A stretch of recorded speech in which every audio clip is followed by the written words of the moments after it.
Hello everyone, કેમ છો બધા? મજામાં? તમારા બધાનું સ્વાગત છે વિદુના વ્લોગમાં। આજે હું આવી ગઈ છું ઉત્તરાખંડના એક પવિત્ર સંગમ ઉપર, જે સંગમનું નામ છે દેવપ્રયાગ સંગમ।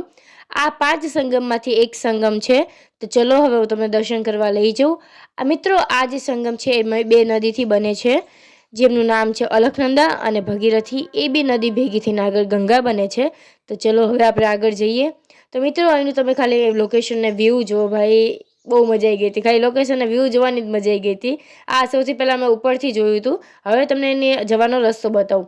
મિત્રો, આવી રીતે અહીંયાનો ગેટ છે। સૌથી પહેલાં તમારે થોડા પગથિયાં નીચે ઉતરવા પડશે, અને અહીંના જે પગથિયાં હતા ને એ બહુ સ્ટ્રેટ હતા, એટલે જે કોઈને પગનો દુખાવો કે પગની તકલીફ હોય તો એ લોકોને જવું થોડુંક મુશ્કેલ છે।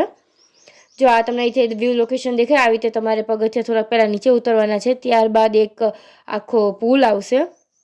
અહીંયા મિત્રો સૌથી પહેલાં તમને જે દેખાય છે આ છે ભગીરથી। મિત્રો, ભગીરથીનું જે પાણી છે ને એકદમ ક્લિયર હતું, અને કહેવાય ને ભગીરથી જે નદી છે એ એકદમ અવાજ કરવાવાળી છે, શોર મચાવવાવાળી નદી છે। તો અહીંથી આપણે એક નાનકડું એવું કેન લઈ લીધું છે। આ છે પુલ। મેં તમને વાત કરી હતી કે બ્રિજ ઉપરથી આપણે જશું સામે કાંઠે, તો આ બ્રિજ ઉપરથી આપણે જવાનું હોય છે। આ બ્રિજ આપણે ભગીરથી નદીની ઉપરથી જાય છે, તો અહીંથી તમને ભગીરથી નદી બહુ નજીકથી દેખાશે। તો આ છે ભગીરથી નદી।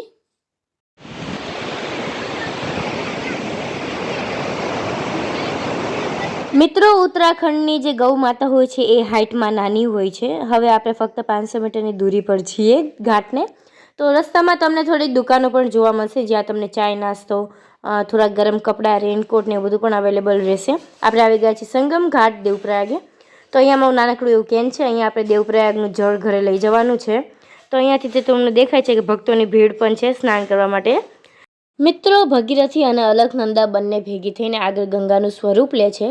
તો આ જમણી બાજુ જે તમને દેખાય છે એ છે ભગીરથી। મિત્રો, ભગીરથી નદી એકદમ ચંચળ હોય છે, અને એનો શોર અવાજ પણ એવો જ હોય છે જે તમને દેખાઈ આવે છે। એ જ સાઈડ આપણે પુલ પરથી આવ્યા હતા, અને આ બાજુ છે અલખનંદા, જે એકદમ શાંત છે, એનો જરા પણ અવાજ તમને નહીં લાગે। તો આ 2 નદી આગળ જઈને ગંગાનું સ્વરૂપ લે છે। મિત્રો, આપણે અહીંયા સ્નાન નહોતું કર્યું, કેમ કે આપણે સમયની કટોકટી હતી, એટલે ફક્ત પગ જ બોળ્યા હતા, અને આપણે જળ ત્યાંથી લઈ લીધું છે। અહીંયા મિત્રો પૂજારી પૂજા પણ કરાવે છે। જો તમારે કોઈને પૂજા કરવાની ઈચ્છા હોય કે અમારા સંગમ પાસે પૂજા કરાવી છે, તો એ પણ અહીંયા પૂજારી પૂજા કરાવી દે છે।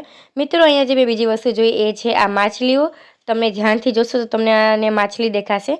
મિત્રો, માછલી જે હતી એ ફક્ત ભગીરથી નદીમાં જ હતી, અલખનંદા બાજુ માછલીઓ નથી આવતી, અને ત્યાં ભક્તો ખાવાનું બી આપતા હતા માછલીઓને, એટલે ખૂબ માછલીઓ હતી। મિત્રો, અમે ત્યાં ઘાટ ઉપર શાંતિથી અડધી પોણી કલાક બેઠા અને નજારાનો આનંદ લીધો છે। તો અમને પેટમાં ચૂહા પણ દોડી ઉઠ્યા હતા, તો અમને ભેળવાળા ભાઈ દેખાડા, તો અમે થોડીક ભેળ પણ લઈ લીધી નાસ્તા કરવા માટે। અને અહીંથી જો તમને દેખાડું છું ઘાટ ઉપર, જો તમે બેસવું હોય ને શાંતિથી તમે અહીંયા બેસી શકો છો।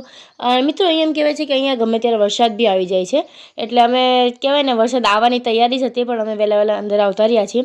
અહીંયા અમે ભેળ લઈ લીધી, નાસ્તો કરી લીધો છે। તો મિત્રો, તમને લોકોને દેવપ્રયાગ સંગમ કેવો લાગ્યો મને કમેન્ટમાં લખજો, અને જો તમને મારો વિડીયો ગમ્યો હોય તો કમેન્ટમાં મહાદેવ મહાદેવ લખવાનું ભૂલતા નહીં। તો મળશું બીજા વ્લોગમાં, ત્યાં સુધી બધાને મારા જય મહાદેવ।